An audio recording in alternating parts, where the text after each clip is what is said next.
Selamat siang, sungguh bersuka cita bisa kembali bersama-sama muji menyembah Tuhan di ibadah Common Church for Common People. Haleluya. Shalom, selamat siang. Puji Tuhan. Dan izinkan saya menyapa, welcome to Common Church buat saudara-saudara yang pertama kali beribadah bersama kami tempat ini. Welcome to Common Church. Di sini kita percaya bahwa di dalam Kristus kita diterima apa adanya, tapi dalam Kristus kita tidak akan dibiarkan apa adanya. Dan jika ini pertama kali saudara-saudari beribadah bersama dengan kami tempat ini, setelah pulang ibadah ini jangan pulang dulu karena ada free black coffee, free latte atau free chocolate yang bisa kalian pesan dan nikmati gratis sambil kita berbincang dan berkenalan satu sama lain. Amin. Sip. Dan welcome back dan senang berjumpa bersama jemaat Common People and Common Church. Saudara-saudara, siang ini kita akan kembali melanjutkan khotbah berseri yang kita renungkan sepanjang beberapa bulan dan minggu ke depan, yaitu tema besar yang kita renungkan adalah The Beauty of the Gospel Community, keindahan dari komunitas Injil. Ya. Dan sepanjang dua pertemuan ke belakang kita sudah belajar dua aspek penting yang membentuk sebuah komunitas Injil yang indah, yaitu being authentic dan juga adanya pengampunan. Nah, siang hari ini kita akan melihat aspek ketiga yang membentuk keindahan di dalam sebuah komunitas Injil, yaitu adanya sebuah kesatuan, unity. Salah satu value Common Church adalah unity in diversity. Nah, di sini unity, kesatuan. Coba saya tanya, istri saya siapa ya? Mas Bagus, habis gereja ini kita mau makan apa? Kayaknya apa? Babi, langsung sip. Nah, langsung setuju ya, cepat dibuat sepakat karena kalau dia tahu selera kita sama, sudah punya relasi sama, suka tahu seleranya apa, kebiasaannya apa, let's go. Habis pulang ini saya sama Mas Bagus mau makan nasi babi. Sekarang saya tanya, semuanya saudara-saudara, habis gereja ini kita mau makan kemana ya? Enaknya kita makan apa? Wah pasti ya, di sini ada yang suka pedes. Tadi waktu bilang babi, waduh aku nggak mau makan babi. Ya kan? Ada yang seleranya pedes, ada yang nggak mau pedes, ada yang maunya makan daging, ada yang mau makannya vegetarian, ada yang suka makanan Indonesia, ada yang suka Chinese food, ada yang kalau pulang gereja kayaknya biasanya aku makannya yamja deh, ya kan? Dimsum. Ada yang kalau habis pulang gereja kebiasaannya makannya pecel. Ada yang nggak mau kalau makannya, aku terserah, pokoknya yang penting ruangnya ber-AC.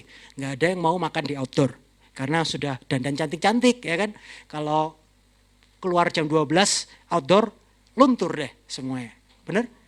Semakin banyak orang, semakin banyak pula selera yang berbeda. Sehingga bersatu, sepakat membuat keputusan mau makan apa saja adalah sebuah tantangan dan perlu usaha lebih untuk bisa sepakat.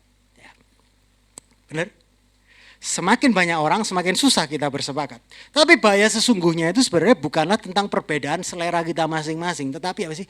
Bahaya yang sesungguhnya itu sebenarnya adalah ketika kita memandang rendah dan menghakimi pilihan seseorang yang mungkin berbeda dengan kita. Dan di titik itulah sebenarnya benih perpecahan itu telah ditanamkan. Dan demikian pula dalam kita bergereja, dalam kita berkomunitas, semakin banyak orang artinya semakin banyak manusia dengan keinginan, kebiasaan, selera, pandangan yang berbeda-beda. Semakin besar halangan kita untuk bersatu. And by the way kebenarannya adalah gereja yang sehat adalah gereja yang terus memenangkan orang kepada Kristus, memenangkan jiwa kepada Kristus. Dengan kata lain, gereja yang sehat selalu dipenuhi dengan oleh orang-orang Kristen yang mungkin jiwa-jiwa baru, jiwa-jiwa yang telah lama mungkin bertumbuh mengenal kebenaran firman Tuhan, mengenal Injil, dan orang-orang jiwa-jiwa baru yang mungkin baru mengenal Injil, baru bertobat. Hasilnya apa? Kesatuan adalah sesuatu yang harus dikerjakan dan challenging. Ya. Gereja bukanlah tempat yang selalu berjalan mulus dan kita harus merasa nyaman dengan adanya challenge untuk kita ini bersatu, untuk membuat namanya kesatuan. Dan sebenarnya itulah gereja yang hidup. Jadi siang hari ini saya mau mengajak kita semua untuk merenungkan bagaimana kita itu mengasihi mereka yang di dalam komunitas kita, yang memiliki keyakinan yang berbeda dari kita, dan bagaimana kita dapat bertumbuh bersama dengan orang-orang yang sangat berbeda dari kita. Ya, coba lihat kanan kiri. Sejenis nggak? Sama nggak? Atau sudah beda? Oh, udah. Beda semuanya kan? Dan ayat bacaan kita siang hari ini kita akan ambil dari Roma pasal 14 ayat yang pertama sampai pasal 15 ayat yang ke-7. Kita nggak akan membaca semuanya, jadi saudara bisa baca keseluruhan Roma pasal 14 dan 15 ayat yang ke-7 di rumah atau waktu makan siang nanti. Ya. Tapi siang ini ada 3 poin khotbah saya. Yang pertama adalah prinsip kesatuan, hikmat dalam bersatu, dan alasan untuk bersatu. Siap mendengar firman Tuhan? Siap, puji Tuhan. Yang pertama, prinsip kesatuan. Paulus memulai pasal 14, Roma pasal 14 dengan menyatakan sebuah pernyataan, terimalah orang yang lemah imannya tanpa mempercakapkan pendapatnya. Ada apa ini? Sepertinya Paulus itu memerintahkan hal ini sebab pada waktu itu ada ketegangan dan perbedaan pendapat di antara jemaat gereja di Roma. Karena kemungkinan saat itu suasana jemaat Roma itu sedang nggak sehat. Ya. Alih-alih saling mengasihi, saling menerima, mereka justru saling menghakimi dan menolak satu sama lain. Sebab itu Paulus nulis perintah ini, supaya terimalah orang yang lemah imannya tanpa mempercakapkan pendapatnya. Tapi kan pertanyaan begini, apa yang diperdebatkan mereka sih? Sepertinya ada perdebatan di antara jemaat terhadap hal-hal yang sebenarnya itu nggak perlu diperdebatkan. Karena apa? Karena kata pendapatnya, dalam bahasa Inggris disputable manners, dalam bahasa aslinya itu pakai kata dialogismos, matter of conviction, masalah keyakinan. Nah, dialogismos ini mengacu kepada masalah keyakinan yang sebenarnya hal-hal yang Tuhan tidak secara khusus berbicara, memerintahkan atau melarang dalam firman-Nya. Jadi Paulus melalui pasal 14 dan 15 ini, Paulus ingin mengajarkan bahwa akan selalu ada perbedaan pendapat, akan selalu ada perbedaan keyakinan dalam area-area yang secara jelas, yang tidak secara jelas diatur oleh firman Tuhan. Nah, jangan sampai perbedaan di area-area non-esensial itu membuat kita bertengkar atau memecah belah tubuh Kristus. Tentu bukan berarti Paulus ini ingin kita bersatu secara buta ya. Artinya ada hal yang gak benar tapi kita biarin saja. Bukan itu. Karena saya yakin Paulus yang sama yang menulis Roma 14 dan 15 adalah Paulus yang sama yang sangat tegas terhadap hal-hal yang menyangkut yang hal-hal yang berbeda, dia benar-benar berani untuk mengkritisi. Ya. Misalnya dalam surat Galatia ia berkata bahwa siapapun yang memberitakan Injil yang berbeda dikatakan harus ditolak, harus ditegur. Ya. Karena itu adalah Injil palsu. Demikian Paulus yang sama yang menulis 1 Korintus juga menuliskan dengan jelas menegur orang percaya yang masih hidup di dalam dosa. Spesifik waktu itu dosa seksual. Ya. Paulus menegur mereka dan memanggil jemaat Korintus untuk bertobat dari perbuatan mereka yang berdosa. Jadi ada hal-hal yang memang harus kita pertahankan dengan jelas karena menyangkut kebenaran Injil, tapi ada banyak hal yang tidak dijelaskan secara spesifik oleh firman Tuhan, atau pakai bahasa gampangnya area abu-abu lah ya. Dan inilah yang disebut Paulus sebagai disputable manners, dialogismos ini. Hal-hal non-esensial yang seharusnya tidak menjadi alasan bagi orang percaya untuk saling menghakimi dan memecah persatuan komunitas Injil. Nah, mungkin pertanyaan lalu bagaimana membedakan yang mana yang esensi, mana yang non-esensi. Nah, seorang teolog Michael Bird membedakan 3 hal tentang keyakinan yang penting. Ya. Ada 3, bagaimana membedakan mana yang esensi dan mana yang esensi. Saya rasa apa yang dijelaskan Michael Bird sangat membantu. Ada 3 hal tentang keyakinan yang penting, yaitu matters essential for salvation. Hal-hal yang esensi yang berkaitan dengan keselamatan. Ini adalah area di mana Alkitab itu sangat jelas. Hitam atau putih, ya, nggak bisa ada area abu-abu. Contohnya apa? Ketuhanan Tuhan Yesus Kristus yang mencangkup di area bahwa Yesus adalah sepenuhnya Allah dan sepenuhnya manusia. Ya. Bahwa kekristenan, Yesus mengajarkan bahwa keselamatan hanya didapat oleh anugerah yang kita terima melalui iman di dalam Yesus Kristus. Itu sudah jelas, itu matters essential for salvation, hal-hal yang sangat esensi dan banyak hal lainnya.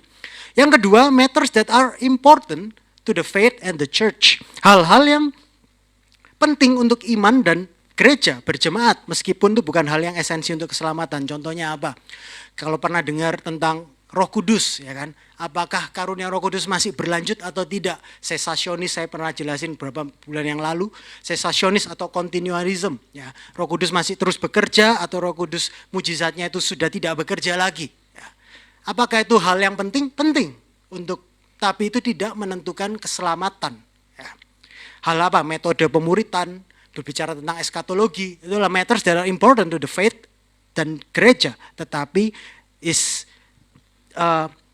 bukan yang hal esensi untuk keselamatan. Nah, yang ketiga adalah matters of non-essentials, debatable things, preference, opinions. Hal-hal yang non-esensi bisa diperdebatkan, preferensi, selera, pendapat. Nah, dalam konteks Rasul Paulus menulis Roma pasal 14 ini, konteksnya adalah Paulus sedang membicarakan hal yang ketiga ini loh, matters yang ketiga ini. Di mana jangan sampai kita merendahkan atau menghakimi atau menjadi batu sandungan bagi saudara kita yang hanya karena hal-hal yang non esensi ini loh. Nah, sampai di sini saudara-saudara, apakah cukup jelas cakupan bahasan kita siang ini? Ini penting ya, karena saya paham bahasan kita ke depannya yang akan saya bahas ini akan mudah disalahpahami. Jadi kalau habis pulang ibadah, habis khotbah ini mungkin ada yang mau dipertanyakan, saya siap untuk menjawab pertanyaan Bapak, Ibu, Saudara-saudara semuanya. Oke? All good? Nah, jika kita sudah sepakat cakupan bahasanya adalah yang matters nomor 3 ini, apa yang terjadi di jemaat di Roma sih sebenarnya sampai Paulus menuliskan itu? Ada apa dengan jemaat di Roma? Izinkan saya sedikit jelasin konteks saat ini. Oke? Nerdnya dikeluarin dulu ya. Kita belajar konteksnya dulu. Pada zaman itu, kota Roma itu dipenuhi oleh kuil-kuil, didedikasikan bagi berbagai macam dewa. Nah, masalahnya hampir semua daging yang dijual di pasar di Roma pada waktu itu sebelumnya mungkin telah dipersembahkan kepada dewa-dewa sebagai bagian dari ritual penyembahan. Tentu saja. Nah, disinilah masalah mulai muncul ya.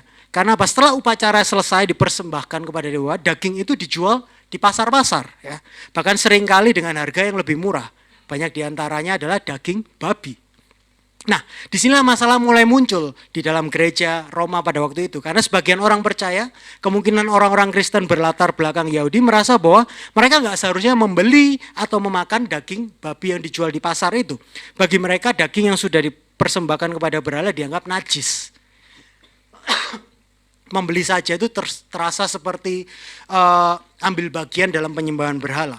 Karena itu orang-orang yang nggak setuju, yang nggak mau, mereka memilih untuk nggak makan daging sama sekali dan memilih memakan hanya sayur. Bisa dibilang kalau zaman sekarang ini mereka tim vegan. Oke. Ada yang tim vegan di tempat ini? Wah, semuanya pecinta daging. Nah, di sisi lain ada kelompok orang percaya yang berpandangan berbeda. Mereka berpendapat kita tahu bahwa hanya ada satu Allah yang benar. Berhala itu bukan apa-apa. Lagi pula bukankah Tuhan sudah menyatakan kepada Petrus bahwa semua makanan itu tahir. Kalau Tuhan mengizinkan, mengapa kita melarang? Jadi bagi mereka nggak ada masalah untuk membeli dan menikmati daging yang dijual di pasar. Mereka adalah, kalau satu tim vegan berarti ini tim meat, ya, tim daging. Nah, perbedaan ini akhirnya menciptakan ketegangan yang serius di jemaat di Roma. Paulus menyebut kedua kelompok ini sebagai orang Kristen yang kuat dan ada kelompok Kristen yang lemah. Yang menarik, siapa yang disebut kelompok yang kuat oleh Paulus? Siapa kira-kira? Mereka yang bebas untuk makan daging.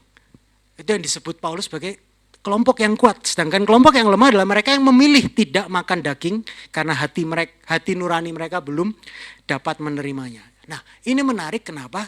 Karena berarti Paulus memang menilai bahwa salah satu kelompok memiliki pemahaman yang lebih matang dalam Injil. Ia tahu bahwa secara teologis kelompok yang kuat memiliki pengertian yang lebih benar mengenai kebebasan yang dimiliki dalam Kristus.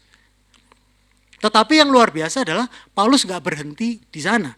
Ia nggak berkata, oke, karena aku tahu yang benar nih yang kuat ini, yang memiliki kebebasan dalam Kristus, yang tidak lagi terbelenggu oleh ini masalah daging atau vegan ini.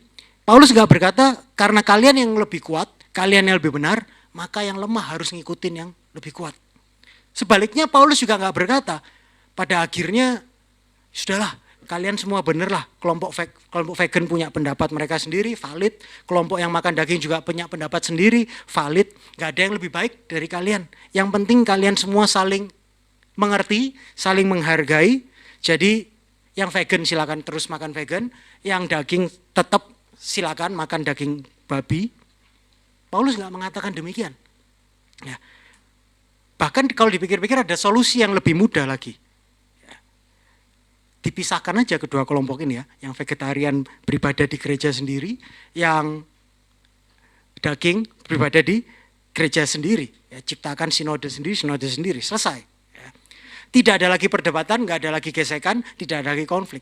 Tapi Paulus tidak menuliskan itu dan tidak melakukan itu. Sebaliknya apa yang dilakukan Paulus? Paulus ingin orang Kristen yang kuat dan yang lemah, yang vegan dan yang daging membangun persatuan di dalam satu tubuh Kristus. Nah, mari kita lompat dulu ke ayat 14. Ini yang dikatakan Paulus. Aku tahu, kata Paulus, dan yakin dalam Tuhan Yesus bahwa tidak ada apa? Sesuatu yang najis dari dirinya sendiri. Tadi saya bilang, Paulus secara teologis memang berada di pihak orang-orang Kristen yang kuat. Ia sendiri percaya bahwa nggak ada makanan yang najis. Makan daging ataupun tidak makan daging tidak membuat seseorang lebih rohani atau lebih dekat kepada Tuhan. Paling-paling kalau makan banyak daging membuat badan tambah ya kolesterol dan lain sebagainya. Bukan imannya yang bertambah. Ya. Jadi orang percaya menurut Paulus memiliki kebebasan untuk makan apapun. Artinya Paulus tahu bahwa pemahaman kelompok yang lebih kuat ini lebih tepat. Tapi Paulus nggak berhenti di situ. Kelanjutan ayat 14, di ayat yang sama Paulus nulis begini. Hanya bagi orang yang beranggapan bahwa sesuatu adalah najis, bagi orang itulah sesuatu itu najis. Apa maksudnya? Maksudnya gini, meskipun Paulus setuju dengan pihak yang kuat, tapi Paulus itu mengingatkan bahwa orang yang kuat tidak boleh menghakimi orang yang lemah, karena mungkin bagi orang yang meyakini bahwa makan daging itu adalah dosa, ya, maka memakan daging memang menjadi dosa bagi dirinya sendiri. Kenapa kok bisa begitu? Karena orang yang menganggap makan daging adalah dosa dan dia akhirnya memutuskan untuk tetap makan daging, ia melakukannya sambil melanggar hati nuraninya. Jadi di satu sisi Paulus berkata kelompok yang kuat kepada kelompok yang kuat, yes, kalian benar. Kalian memang memiliki kebebasan dalam Kristus. Tapi di sisi lain Paulus juga berkata, hey, yang kuat, jangan gunakan kebebasan itu untuk melukai hati nurani saudaramu. Jangan sampai kebebasanmu justru menjadi batu sandungan bagi orang lain. Oke. Nah, sampai di sini mungkin kalian berpikir, untunglah kita nggak hidup di jemaat Roma. Ya. Kita bebas makan apa saja. Ya. Tadi saya kan di semua setuju, makan babi is good. Oke. Tapi benarkah begitu? Kita mungkin nggak berdebat tentang boleh atau tidaknya makan daging babi. Saya rasa kalau kita semua ke Bali, kita makan B2, ya kita nggak peduli. Itu daging kan sebenarnya semuanya, kalau di pasar-pasar semua mendoakan semua yang di pasar, yang daging-daging yang kita makan itu kan. Tapi kita tetap aja santap. Ini tidak menjadi permasalahan bagi kita di konteks zaman kita sekarang. Tetapi dalam kehidupan Kristen kita sekarang ini, saya rasa kita juga masih diperhadapkan dengan isu-isu mengenai hal-hal yang non-esensi. Bahkan kalau jujur, seringkali justru hal-hal yang non-esensial inilah yang memicu perdebatan paling panas di komunitas kita. Tak kasih contoh langsung ya. Hal-hal non-esensial yang sering kita perdebatkan dengan dress code ke gereja. Harusnya kalau ke gereja itu pendetanya ya pakai jas, baju putih, pakai dasi. Ya kan? Ini ya, harusnya kalau gereja nggak pakai kaos saja dong. Dress to the fullest, ke pesta aja kalian berusaha, masa menghadap Tuhan tidak mau mengusahakan. Dress code ke gereja atau non-esensial seperti worship style. Ya kan? Kalau gereja harusnya pakai band, mana lightingnya? Ya, nggak cukup. Atau harusnya mengkritisi yang lain. Gereja kok kayak konser, harusnya lebih sunyi, lebih sakral, lebih kusuk. Ya. Atau kalau kalian ingat di zaman waktu kita COVID, ya, berapa banyak kita terpecah, kamu divaksin enggak? Wah berarti kamu sudah ikut, itu kerjaannya antikris loh. Kamu enggak tahu apa itu sudah ditanami chip, dan lain sebagainya. Benar? Boleh enggak kalau saya bahas yang lebih kontroversial tapi juga sebenarnya realita dalam kehidupan kita sehari-hari? Hal-hal yang seringkali non-esensial memicu perdebatan di komunitas kita. Yoga. Boleh gak orang Kristen ikut yoga? Bagi yang single mungkin sekarang cari susah. kencan online, boleh nggak? Apakah bijaksana bagi orang Kristen untuk menggunakan aplikasi kencan online? Ada yang beranggapan, wah itu ke Alkitab biasa sama sekali, harusnya bertatap muka. Ya kan? Ketemu langsung, kamu nggak pernah tahu siapa yang kamu temui di online. Ya kan? Bagaimana dengan mengkonsumsi minuman yang mengandung alkohol? Ini bukan license untuk ya, saya jelas. Alkitab mengatakan jangan mabuk. Ya, nggak boleh mabuk. Tetapi bagaimana mengkonsumsi suatu minuman yang mengandung alkohol? Ya, kita sekarang semakin bertambahnya kuliner, ada mocktail, ada koktail yang sedikit. Bagaimana?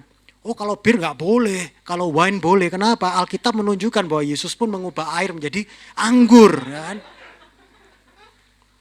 How? Bagaimana? Lalu apa? Tato. Apakah berdosa punya tato? Apakah tato hanyalah sebuah seni?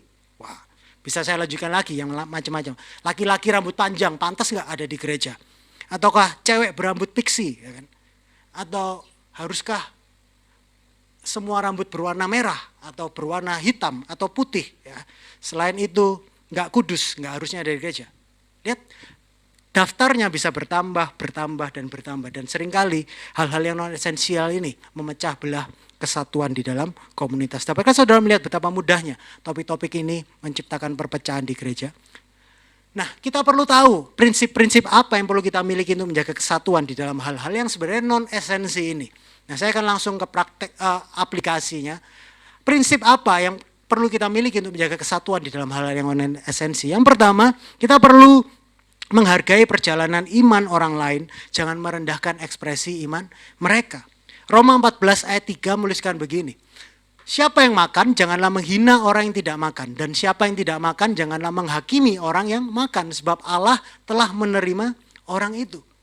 Seringkali kita mudah memandang orang yang masih mencampur adukan kebebasan dalam Injil dengan hukum Taurat. Dalam cara apa? Dalam cara mereka menjalani iman. Kita merasa pemahaman kita yang sudah bebas ini lebih benar, lalu tanpa sadar kita mulai menghakimi mereka. Padahal kalau kita ingat, siapapun kita tetap bisa salah. Dia mungkin salah, tapi saya nggak pasti lebih benar. Karena itu kita perlu belajar menerima saudara yang memiliki pemahaman yang berbeda dengan kita. Kalaupun hari ini kita mengerti, kita menerima kebebasan yang Injil berikan kepada kita, itu jelas bukan karena kita lebih pintar atau lebih rohani, tapi semata-mata karena Tuhan dalam anugerahnya sudah membukakan mata kita untuk lebih memahami kebenaran. Karena itu jangan cepat merendahkan mereka yang belum memiliki pengertian yang sama dengan kita. Justru yang kita perlu lakukan adalah sabar, doakan mereka, dan percayalah bahwa Tuhan yang juga sedang bekerja dalam kehidupan mereka. Hargailah perjalanan iman mereka, sama seperti Tuhan sabar terus membentuk kita sampai hari ini. Prinsip yang pertama, hargailah perjalanan iman orang lain, jangan merendahkan ekspresi iman mereka. Yang kedua, jangan menjadi hakim atas proses yang Tuhan sedang bentuk. Ayat 4 menuliskan, siapakah kamu sehingga kamu menghakimi hamba orang lain?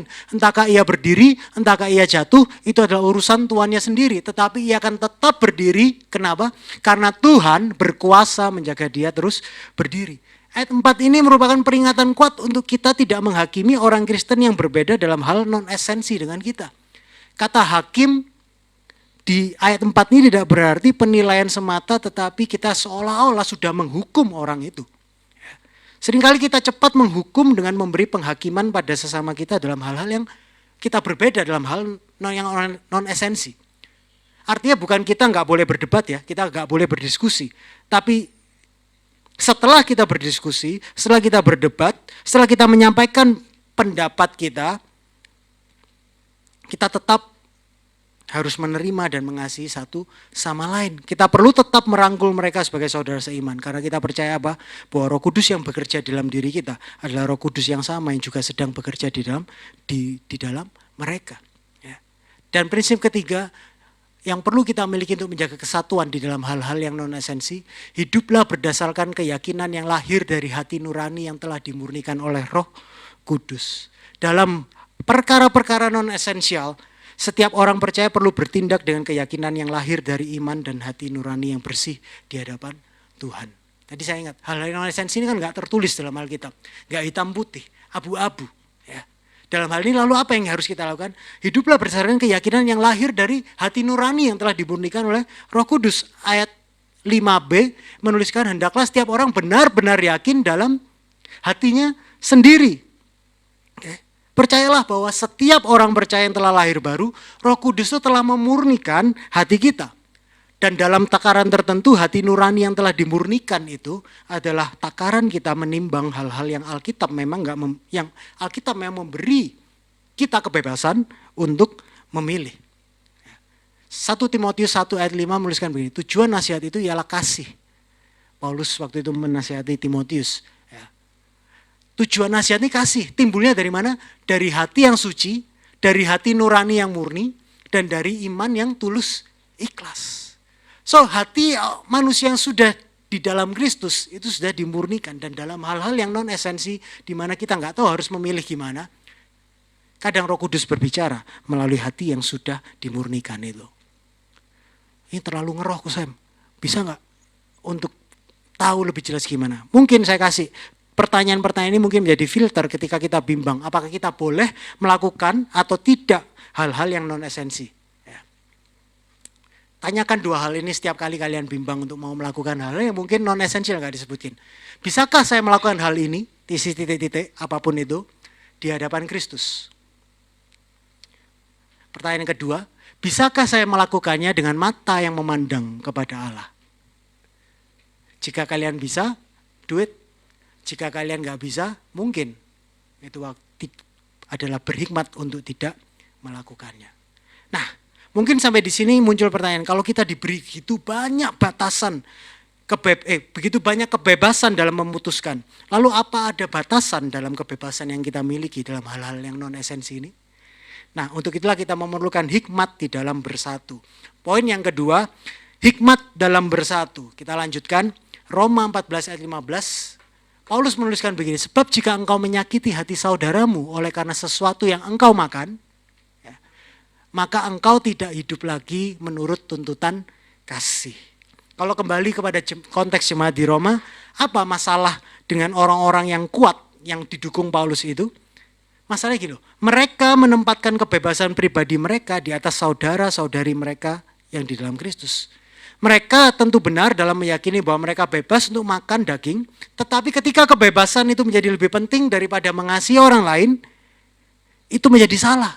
Sebab jika mereka mengasihi saudara-saudari mereka dalam Kristus, mereka seharusnya di dalam kebebasan, mereka rela membatasi kebebasan mereka karena kasih.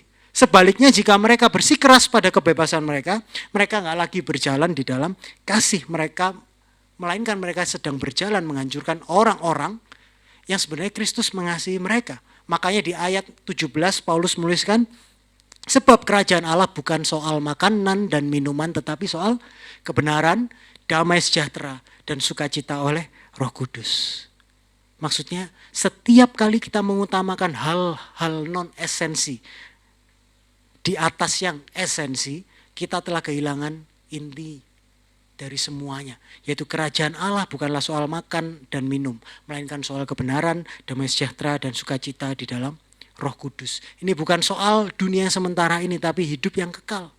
Dengan kata lain, setiap kali kita bersikeras menggunakan kebebasan kita tanpa memedulikan kebaikan saudara kita sedang mengutamakan kebebasan di atas kasih. Kita telah mengganti hal-hal kekal dengan hal lahiriah.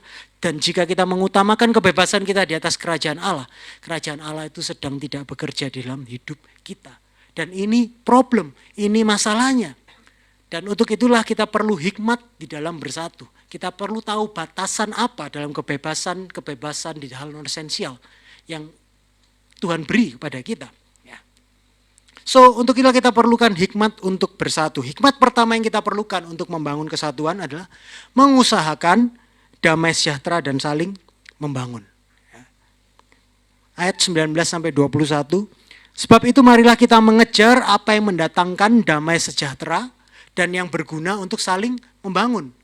Janganlah engkau merusakkan pekerjaan Allah oleh karena makanan. Segala sesuatu adalah suci, tetapi celakalah orang jika oleh makanannya orang lain tersandung. Baiklah engkau jangan makan daging atau minum anggur atau sesuatu yang menjadi batu sandungan untuk saudaramu. Saya suka kata-kata membangun. Apa lawan kata dari membangun? Menghancurkan, meruntuhkan. Benar? Ingat gak bahwa dalam Alkitab gereja itu sering disebut sebagai bangunan yang dibangun oleh Allah. Dan kita diberi kebebasan, kita diberi pilihan apakah kita ingin membangun gereja atau apakah kita ingin menghancurkan gereja. Jadi kita memang memiliki kebebasan dalam hal non esensi. Tapi pertanyaannya adalah bagaimana kita menggunakan kebebasan yang diberi oleh Tuhan itu. Apakah kita menggunakannya untuk membangun atau untuk menghancurkan? Apakah kita menggunakan kebebasan kita untuk membangun gereja Tuhan atau untuk meruntuhkan gereja Tuhan? Apakah kita menggunakan kebebasan kita untuk membangun orang lain atau kita menggunakan kebebasan kita justru untuk menghancurkan mereka? Dan hikmat dalam bersatu adalah menggunakan kebebasan untuk mendatangkan damai sejahtera dan saling membangun. Izinkan saya mengatakan dengan cara yang lebih sederhana ya. Jangan sampai hal-hal yang non esensi, entah itu cara kita berpakaian, cara kita milih model rambut, dandanan, cara kita memperlakukan tubuh kita, cara kita mengkonsumsi apa yang kita anggap bebas, pilihan politik, hal-hal lainnya yang non esensi, jangan sampai hal itu menjadi alasan kita melukai atau merusak persatuan yang Tuhan sedang bangun di dalam gerejanya. Tetapi kejarlah apa yang membangun orang lain. Dan jika demi membangun orang lain, kita perlu membatasi atau bahkan melepaskan sebagian kebebasan kita. Maukah kita rela melakukannya? Karena kasih kepada sesama selalu lebih penting daripada mempertahankan hak kebebasan kita sendiri. John Stott mengatakan dengan begitu indah, bukankah Kristus berkorban untuk menggantikan saudara kita? Akankah kita memaksakan kemerdekaan kita, kebebasan kita dalam hal-hal yang non-esensi itu justru untuk menjerumuskan saudara-saudara kita? Bukankah Kristus mati untuk menyelamatkan saudara kita? Tidakkah kita peduli jika tindakan kita yang jadi batu sandungan bagi saudara kita? Jadi Paulus itu gak sedang menyuruh kita mengubah keyakinan kita. Tapi ia menyuruh kita mengorbankan kebebasan kita demi membangun orang lain. Saya ulangi ya. Paulus tidak sedang mengubah keyakinan kita. Tapi dia sedang menyuruh kita untuk mengorbankan kebebasan kita demi membangun orang lain. Dan itu yang dikatakan berhikmat. Hikmat yang kedua yang kita perlukan untuk menjaga kesatuan adalah yang kuat wajib menanggung yang lemah. Roma 15 ayat 1 dan 2. Paulus melanjutkan dengan mengatakan kita, siapa kita? Yang kuat. Tadi Paulus kan setuju dengan yang kuat ya. Dia mengatakan bahwa posisi yang kuat ini yang sudah dibebaskan untuk makan segalanya. Dan sesuatu yang najis karena Kristus sudah menyucikan semuanya. Kita yang kuat wajib menanggung kelemahan orang yang tidak kuat. Dan jangan kita mencari kesenangan kita sendiri. Setiap orang di antara kita harus mencari kesenangan sesama kita demi kebaikannya untuk membangunnya. Siapa yang bertanggung jawab untuk menjaga kesatuan di hal-hal yang non esensi?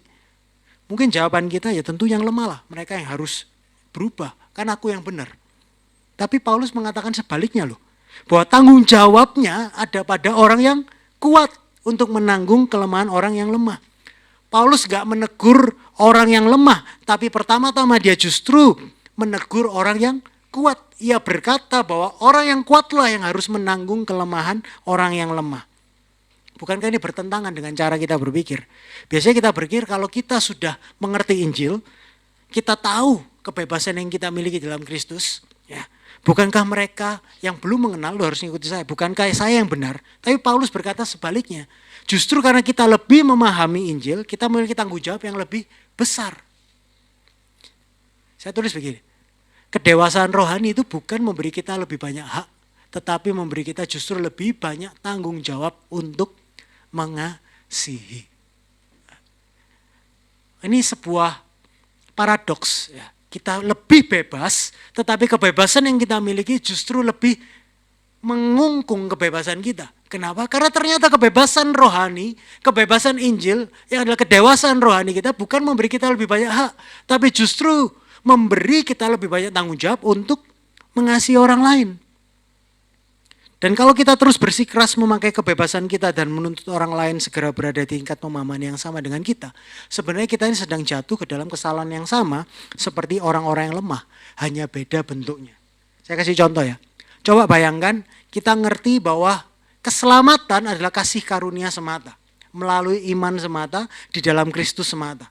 Kita tahu bahwa kita diterima Allah bukan karena perbuatan baik kita, tetapi karena kebenaran Kristus yang diperhitungkan dalam kita, amin. Tapi di sisi lain kita melihat ada saudara-saudara kita yang masih berpikir bahwa mereka itu harus untuk menerima perkenanan Allah, untuk menerima keselamatan mereka harus berpuasa supaya Tuhan lebih berkenan kepada mereka. Atau mereka harus mengenakan pakaian tertentu agar lebih diterima Tuhan. Mereka masih mencampurkan Injil dengan legalisme. Tapi bagaimana dengan respon kita? Seringkali kita menganggap mereka yang masih mencampur adukan gitu, yang belum mengerti seperti kita mengerti, mereka orang yang menyebalkan, nggak dewasa. Kita justru menjauh dari mereka karena malas bergaul dengan mereka, malas berdebat dengan mereka. Ya. Kalau begitu coba renungkan, kita ngerti Injil, tapi kita nggak memiliki kasih kepada saudara yang belum mengerti Injil sejelas kita. Bukankah itu berarti Injil yang kita pahami belum benar-benar mengubahkan hati kita?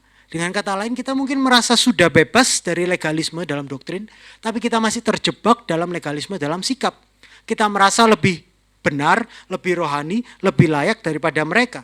Dan jika kita memahami Injil, tapi kita membenci mereka, apa jadinya kita? Kita jadi tipe yang baru, yaitu kaum legalis yang berpusat pada Injil. Dan kita berada di posisi yang lemah. Karena itu Paulus berkata bahwa orang yang kuat harus menanggung kelemahan orang yang lemah. Kata menanggung di sini bukan sekedar berkata ya sudahlah, kamu dengan pendapatmu, aku dengan pendapatku. Itu bukan kasih. Ya. Itu hanya bentuk nggak peduli, tapi dibungkus dengan sebutan yang sekarang toleransi, saling mengerti. Menanggung kelemahan orang-orang yang lemah itu berarti apa sih? Kita masuk ke dalam beban mereka, membantu mereka memikul beban mereka. Artinya kita berjalan bersama mereka, kita berusaha memahami pergumulan mereka, mendengar alasan mereka, kenapa kok mereka masih terbelenggu dengan hal-hal yang membelenggu mereka itu. Dengan sabar kita menolong mereka melihat kebebasan yang sudah kita terima dalam Injil. Dan memang itu nggak mudah, itu jalan yang memutar, itu jalan yang sulit. Karena apa? Karena artinya kita merelakan kenyamanan kita. Kalau pakai bahasa saya, kita menyusahkan diri sendiri. Karena apa? Karena kita menciptakan ruang dalam hidup kita untuk seorang yang kita anggap benar-benar salah. Dan kita memberitahu mereka bahwa mereka salah, tapi kita melakukannya sedemikian rupa sehingga kita lah yang mengorbankan kebebasan kita. Kita mau bicara sama mereka kayak gitu. Bro, aku pikir kamu salah. Tapi karena kamu adalah saudaraku dalam Kristus, jadi akulah yang akan mengubah hidupku agar dapat menerimamu. Agar kamu dapat menerima kebebasan yang di dalam Kristus. Dan setiap kali aku di dekatmu, aku akan melepaskan kebebasanku yang mungkin adalah batu sandungan bagimu. Aku akan sabar kepadamu, tapi aku gak akan membicarakannya. Aku akan berusaha sebaik mungkin untuk pahami kamu. Tapi aku juga ingin menunjukkan kepadamu bahwa kamu itu gak sejalan dengan Injil. Aku akan mengkritik kamu, tapi aku rela melepaskan kebebasanku untuk kamu. Saya mungkin kasih contoh ya. Dulu saya sebenarnya melepaskan kebebasan demi mengasihi orang lain ya. Jauhkan dari namanya kesombongan, tapi saya dulu paling pengen tahu kerinduan saya apa. Kerinduan saya itu saya pengen punya tato sebenarnya. Jadi saya pengen banget kalau lihat Vincent tuh, indah sekali. Itu yang saya impikan ya. Karena saya pengen punya sleeve pada waktu itu. Tetapi setiap kali saya menyimpan desain-desain yang saya mau buat di tangan saya. Dan pada waktu saya menginginkan ini saya sudah aktif, saya bekerja, saya juga aktif melayani di youth. Ya. Dan saya menerima kebebasan dalam Injil bahwa saya tahu ini bukan hal yang hitam dan putih. Ya. Banyak yang berdebat, itu dosa, itu kamu ikutin. Mereka pakai ayat perjanjian lama di kitab Keluaran atau Imamat ya. Tapi saya bisa berdebat, loh ayat yang sama yang melarang tato di atasnya melarang untuk mencukur rambut. Ya. Nah ini tak cukur tiap 10 hari saya cukur, ini kan sudah sama itu di pasal yang sama yang melarang tato, melarang orang laki-laki untuk mencukur pinggiran rambut. Nah tapi intinya adalah ini kerinduan saya. Tapi setiap kali saya sudah mau bertekad, kayak hati nurani ini nggak tenang ya, gelisah terus, banyak pertimbangan ya. Di zaman yang sudah begini apa, apalagi di budaya Asia kita tinggal di sini masih sebuah hal yang mungkin ya jujur adalah hal yang tabu ya. Apalagi saya pemimpin youth di sana, tapi sangat pingin ya. Sampai tahu nggak, saya pernah sampai sudah masuk ke studio tato ya. Sudah mau bayar tapi akhirnya keluar lagi, nggak jadi. Kenapa? Karena hati nurani saya waktu itu begitu menggugah untuk tidak melakukannya. Satu, nanti itu menjadi batu sandungan bagi anak youth yang mungkin masih tidak memiliki pemahaman yang sama. Mereka jadi bingung. Dan juga waktu itu memang orang tua saya tidak mengizinkan. Dan saya menghormati, dia juga bisa jadi batu sandungan. Mungkin bagi orang tua saya. Dan mungkin kalau ada tato mungkin mama saya nggak beribadah bersama kita di tempat ini juga ya. Tapi ini menjadi sebuah pengalaman di mana saya tahu kebenarannya bahwa tidak. Dan saya sangat masih senang ya. I wish someday bisa ada waktu untuk punya ya. Tapi saya memutuskan tidak ya. Dan saya tidak pernah menjudge atau apapun karena ya itu mungkin latar belakang kenapa saya justru mengapresiasi kalau memang gambarnya bagus ya. Saya apresiasi kalau tatonya jelek ya saya bilang oh jelek banget ya. Mending di cover up. Tapi inilah yang terjadi ketika kedewasaan rohani bukan memberi kita lebih banyak hak tapi memberi kita lebih banyak tanggung jawab untuk mengasihi. Semakin kita tahu banyak, semakin banyak yang dituntut untuk kita mau nggak berkorban. Mau nggak merelakan kebebasan kita untuk mengasihi orang lain. Bukankah ini berlawanan dengan intuisi kita dan juga budaya di sekitar kita. Segala sesuatu dalam budaya kita menyuruh kita untuk melakukan yang sebaiknya. Budaya kita mengajarkan kita apa? Jangan coba ubah siapapun. Ya. Jangan biarkan mereka mengubah kalian juga. Tapi Injil mengatakan sebaliknya. Katakan kepada mereka di mana mereka salah dan biarkan mereka mengubah cara hidup kalian. Saya coba ilustrasi ya. Coba bayangkan ketika kalau kita punya bayi, kalau yang punya anak pasti tahu ya. Ketika saudara baru memiliki seorang bayi di rumah, tiba-tiba banyak hal berubah di rumah kita. Dulu kita mungkin meletakkan gunting, pisau, barang pecah belah sembarangan, rumah kita rapi tersusun ya. Sekarang semua barang-barang bayi itu harus disimpan. Bahkan stop kontak harus ditutup, sudut meja diberi pelindung, tangga kalau lantai 2 diberi pagar pengaman. Kalau kalian suka estetika, wah itu sangat amat mengganggu dan sangat amat pergumulan. Ya. Rumah yang tadinya nyaman, indah, ditata rapi, sekarang harus disesuaikan demi keamanan sang bayi. Si bayi, si kecil itu. Apakah itu berarti kita sebagai orang dewasa kehilangan kebebasan? Yes. Banyak sekali kebebasan kita yang dikorbankan. Tetapi kita rela melakukannya. Kenapa? Karena kita mengasihi anak kita. Kita mengasihi si kecil itu. Dan semakin besar anak kita, semakin bertumbuh, pastilah aturan-aturan itu perlahan akan berkurang. Tetapi selama ia masih bertumbuh, kita terus menyesuaikan diri demi kebaikannya. Dan bukankah itu yang Paulus ajarkan? Orang yang kuat tidak diminta berpura-pura bahwa yang lemah itu benar.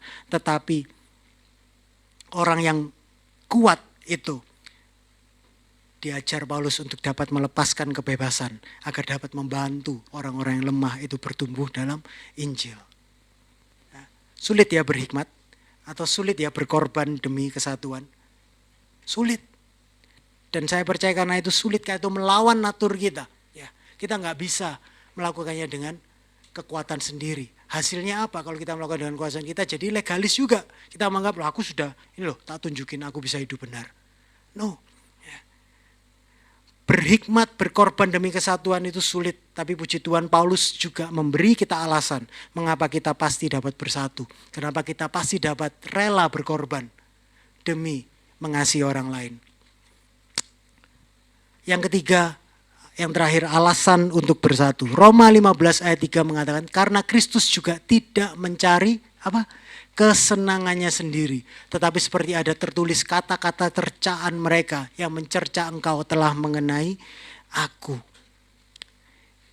Ini loh jawabannya, ini loh alasannya. Injillah yang memberi kita alasan yang cukup untuk kita rela melepaskan kebebasan kita dan menanggung yang lemah, karena itulah yang Kristus sudah lakukan bagi kita. Saudara-saudara, dengerin bahwa Yesus adalah pribadi terkuat yang pernah ada. Dia adalah pribadi dengan kebebasan yang terbesar, karena dialah pencipta segala sesuatu. Tetapi Yesus yang adalah pribadi terkuat dan yang terbesar dalam kebebasannya, Yesus tidak mencari kesenangan dirinya sendiri. Sebaliknya dia menjadi yang terlemah di antara kita. Dia menyerahkan kebebasannya datang kepada kita dan melayani kita. Pada malam waktu sebelum penyaliban, Yesus sang pribadi terkuat ini, dia berdoa kepada Allah Bapa, Bapa jika engkau berkenan, jauhkan cawan ini daripadaku. Yesus tahu dia punya kebebasan untuk menghindari salib. Dia bahkan gak pantas menerima salib. Dia adalah satu-satunya orang yang dapat mengatakan bahwa dia itu sudah menjalani kehidupan dengan sempurna tanpa satu pun celah di hadapan Allah. Dia gak pantas menerima hukuman Allah atas dosa. Tapi doa Yesus melanjutkan, namun demikian bukan kehendakku yang jadi, melainkan kehendakmu saja yang jadi. Artinya apa? Yesus menyerahkan kebebasannya kepada Allah Bapa. Kenapa? Untuk menanggung kelemahan kita. Yesus adalah satu-satunya yang kuat, kita yang lemah. Tapi itulah yang Yesus lakukan kepada kita. Yesus enggak datang ketika kita sudah benar. Tapi Yesus datang ketika kita masih berdosa. Dia melihat dengan jelas betapa rusaknya kita. Betapa lemahnya kita. Tapi Yesus tidak menjauh, tapi dia justru datang mendekat. Bahkan dialah yang menanggung hutang dosa kita. Saudara-saudara, di salib Yesus memberikan penilaian yang paling jujur tentang Anda dan saya. Salib itu menyatakan apa? Bahwa kelemahan kita, kegagalan kita untuk dapat berkenan kepada Tuhan. Bahwa dosa kita itu begitu serius, sehingga gak ada jalan lain selain anak Allah sendiri. Yesus harus mati menggantikan kita. Di salib itu menggambarkan bahwa kita jauh lebih berdosa dari apa yang pernah kita bayangkan. Tapi di saat yang sama, di salib yang sama juga, salib juga menyatakan sesuatu yang luar biasa. Apa itu? Bahwa kita begitu dikasihi sehingga Yesus rela memberikan hidupnya demi menyelamatkan kalian dan saya. Yesus pribadi yang paling mulia dan yang paling kuat itu rela mengesampingkan hak dan kemuliaannya dan kebebasan yang dia miliki untuk datang melayani, untuk menderita dan mati bagi kita. Bukankah itu Yesus lakukan? Dia enggak menolak, dia tidak pernah mentoleransi dosa kita seolah-olah dosa itu bukan masalah. Tapi dia juga tidak pernah menolak kita karena dosa kita. Yesus berkata bahwa kita salah, tapi dia menerima kita. Bagaimana caranya? Karena dialah yang menanggung hukuman yang seharusnya kalian dan saya tanggung. Bukankah ini keindahan Injil, saudara-saudara? Yesus enggak pernah mengorbankan kebenaran demi kasih, tapi juga tidak pernah mengorbankan kasih demi kebenaran. Di salib, kebenaran dan kasih itu bertemu dengan sempurna.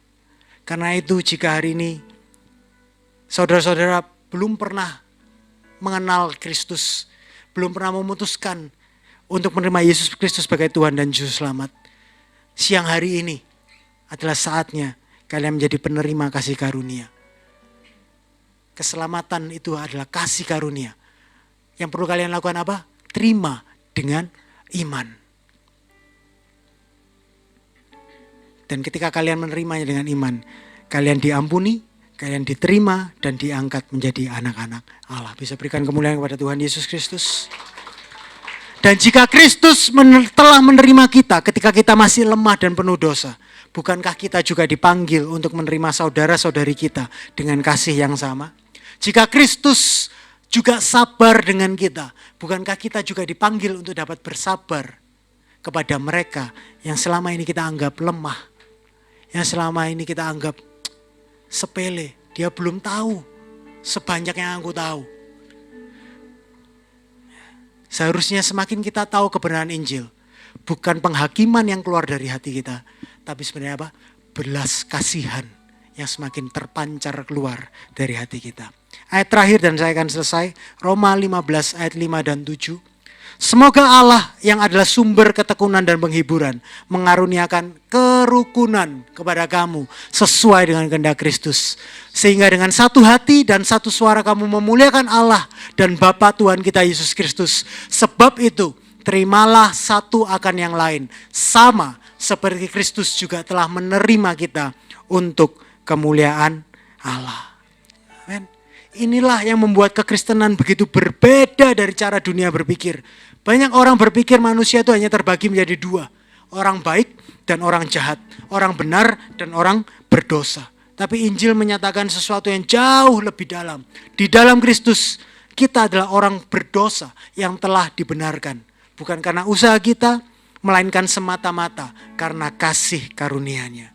Dan kalau kita benar-benar memahami kebenaran ini dan mengubahkan hati kita, gak ada lagi alasan untuk kita merasa kita lebih hebat daripada orang lain. Gak ada lagi alasan kita merasa kita jauh lebih kuat daripada orang lain. Gak ada lagi alasan kita terus mempertahankan kebebasan kita. Kenapa? Karena kita sadar bahwa satu-satunya alasan kita bisa berdiri sebagai anak-anak Allah hari ini, siang ini, adalah karena Yesus yang menerima kita. Bahkan ketika kita masih lemah dan masih berdosa. Dan hanya karena kesadaran inilah kita punya alasan yang mengubahkan kita. Mengubahkan cara kita memandang orang lain. Kita tidak lagi menghakimi, kita lagi menjauh. Tapi kita justru rela berjalan bersama dengan mereka yang lemah. Kita rela membatasi kebebasan kita. Untuk kita dapat menolong sesama kita yang kita anggap masih lemah. Untuk sama-sama bertumbuh di dalam Injil. Kenapa? Karena itulah yang Kristus terlebih dahulu telah lakukan bagi kalian dan saya. Dan bukankah ketika komunitas Injil, ketika gereja hidup seperti ini, saling menerima, saling membangun, rela berkorban satu demi yang lain. Bukankah di sana Allah dimuliakan? Dunia melihat bahwa yang paling berharga bukan hak kita masing-masing, bukan ego kita masing-masing, bukan kebebasan kita masing-masing. Tapi yang dunia lihat adalah, ini orang-orang yang rela saling berlomba-lomba berkorban untuk Kristus dimuliakan. Sungguh indah. Dunia gak punya konsep tentang orang-orang kuat yang menanggung kelemahan orang yang lemah. Adanya apa? Semakin kuat semakin menindas yang lemah. Tetapi komunitas Injil harusnya berbeda. Karena orang-orang di dalam komunitas Injil dapat sangat berbeda pendapat satu sama lain. Tapi dapat tetap saling mengasihi dengan tulus satu sama lain. And that is the beauty of the gospel community. Kita gak perlu memperjuangkan kebebasan kita dengan mengorbankan saudara-saudari kita dalam Kristus. Kita gak akan selalu sependapat dalam segala hal. Bahkan mungkin dalam apa yang baru saya sampaikan, ada yang kalian gak sependapat. It's okay, makanya saya di awal. I'm here, mari kita talk. And I still loving you, meskipun mungkin kalian tidak sepenuhnya sependapat dengan apa yang diucapkan di sini. Tapi itu gak pernah menghentikan kita untuk bertumbuh bersama dan terlibat secara mendalam dalam kehidupan satu sama lain. Karena Kristuslah yang sudah mempersatukan kita. Sehingga di dalam komunitas Injil, di dalam hal-hal yang esensi, kita harus selalu bersatu. Dalam hal-hal yang non esensi, kita punya banyak sekali kebebasan. Tetapi di dalam segala sesuatu, mari kita terapkan kasih sebagai landasan dalam kita berkomunitas. Amin. Mari kita berdoa dan mari kita siapkan hati untuk kita ambil bagian di dalam perjamuan kudus pada siang hari ini. Terima kasih Tuhan. Karena ketika kami lemah, Engkau gak meninggalkan kami. Ketika kami gak layak, Engkau justru yang memberikan dirimu bagi kami. Dan salib adalah buktinya. Biarlah Injil yang sama ini terus melembutkan hati kami. Biarlah kebenaran ini membebaskan kami dari keegoisan dan memenuhi kami dengan kasih yang rela melepaskan kebebasan kami demi melayani sesama kami. Tuhan, tolonglah kami menjadi komunitas Injil yang sungguh-sungguh mencerminkan kasih Kristus. Komunitas yang saling menerima, saling membangun, rela menanggung kelemahan satu sama lain. dan tetap mengasihi meskipun kita memang gak selalu sependapat dalam berbagai hal. Tapi biarlah melalui kehidupan kami bersama ini, ketika kami dapat terus saling mengasihi, dunia melihat bahwa Kristus adalah harta paling berharga dan hanya nama-Mu lah yang dimuliakan melalui kehidupan kami. Amin.